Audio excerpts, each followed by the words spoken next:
I'm Timothy Linsdau, video producer and a Christian, and today, in fact all this week, I've been observing the 50th anniversary of the landing on the moon in July 20th, 1969. I've been going through the different vehicles that made this thing work, and today I want to talk about the lunar lander, as this is kind of the final piece of the thing that finally gets them on the moon.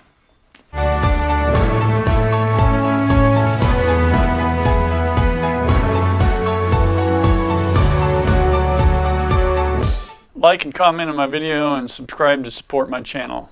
Lunar Lander, the LEM was the acronym they used for this. Lunar Module, it was given the name Eagle. Was the first crewed vehicle to land on the moon.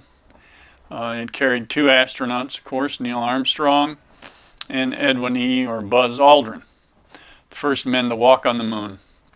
Also included in the LEM was the Apollo scientific experiment package, which consisted of several self-contained experiments to be deployed and left on the lunar surface and other scientific sample collection apparatus. That was part of that whole setup, which is pretty amazing. The as you may remember from other articles, the command module, service module, and the LEM, lunar lander, were all one connected piece that was left, that was in orbit around the Earth, and then they fired off the engine, propelled them in towards the moon, and those three machines together are what went to the moon. And when they get to the moon, they make the maneuvers they need to make and prepare, as they orbit, prepare to put the two astronauts into the lunar lander, and then they separate, and the command module and service module continue with Michael Collins, continue to orbit the moon as the mothership, and then the lunar lander makes its descent to land.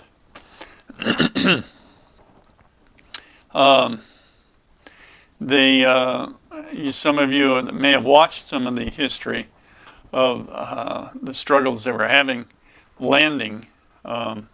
Things didn't quite go like one might hope, which seems to be the way in space research and practice.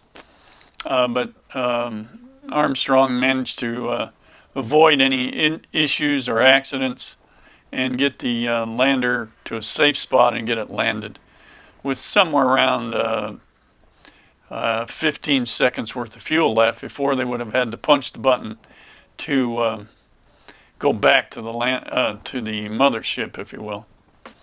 And that would have been, once they ran out of that fuel, they would have had to have done that to get back.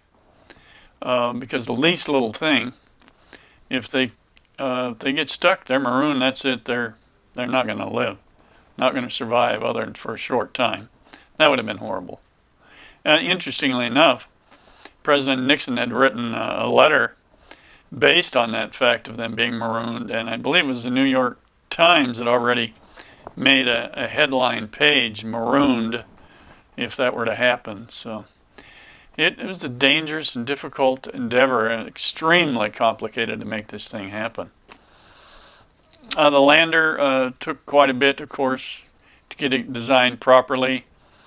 It was very close to the time of their moon launch that Neil Armstrong was testing the lander system, and it failed, and he had to eject, and the lander crashed and blew up. And unfortunately, of course, the first man on the moon survived that accident. So things were developing and being perfected, all just one thing right after the other, to make all this happen. Of course, the motivation at this time was the Cold War and the space race with the Russians. That was a big motivation to keep this thing going, get this thing done. Many of you have seen the film of the landing, and the men Armstrong and Aldrin exiting the lunar lander and stepping onto the moon, and how dramatic and amazing that was. The first men on the moon. They weren't there just a matter of hours to look around. Of course, the famous line that Armstrong was able to make, that's one step for man and one giant leap for mankind. And it's been argued that he left the indefinite article A out of a man. He says he actually said it. Well, with transmission, who knows? Other than everything was recorded, it's pretty much fixed in stone. The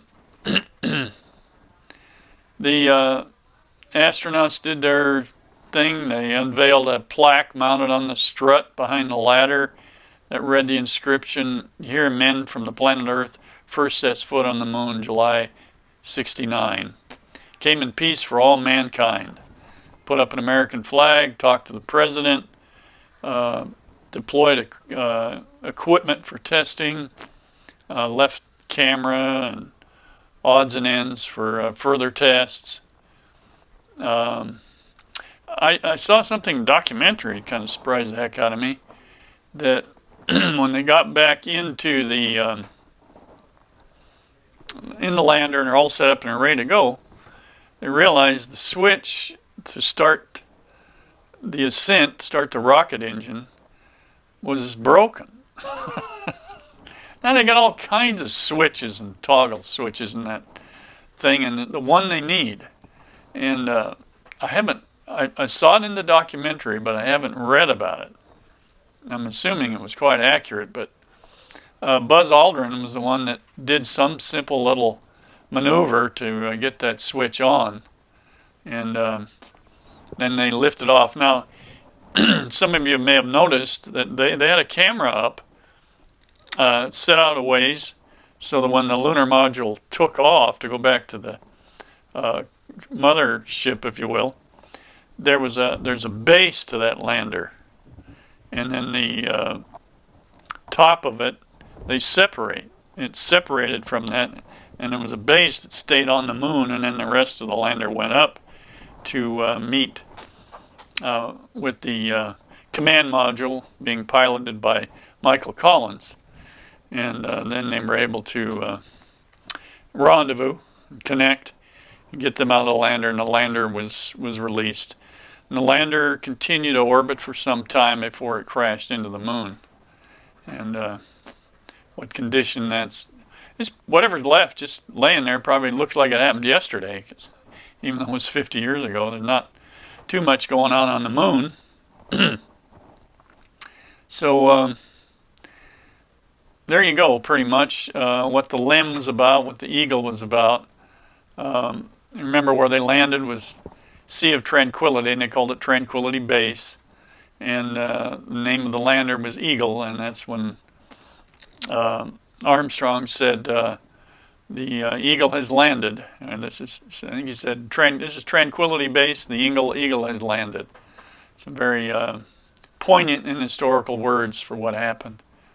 And then they got out, made history by being the first men on the moon, and got back in with a few little quirky things happening with computers and switches, but they made it all happen, and everything worked, and they survived and got back, and what amazing history all that was. And I can remember when that happened, or exactly where I was. I was living on a dude ranch in Jackson Hole, Wyoming, and we were in the boss's house, all sitting around the TV watching this happen. It was incredible. And I remember, 16 years old. I step out on the outside and I look up, and there's a full moon you could see during the day, and realize that they were on that moon. What an amazing, amazing experience to have lived through all that and get to take a time to observe it again. So I hope you enjoyed some of this trivia, if you will, of what this all took. It will be exciting to see if they can get back to the moon again. I think it'll be just about as exciting, because it's been a long time, and how complicated it is to put a person on the moon.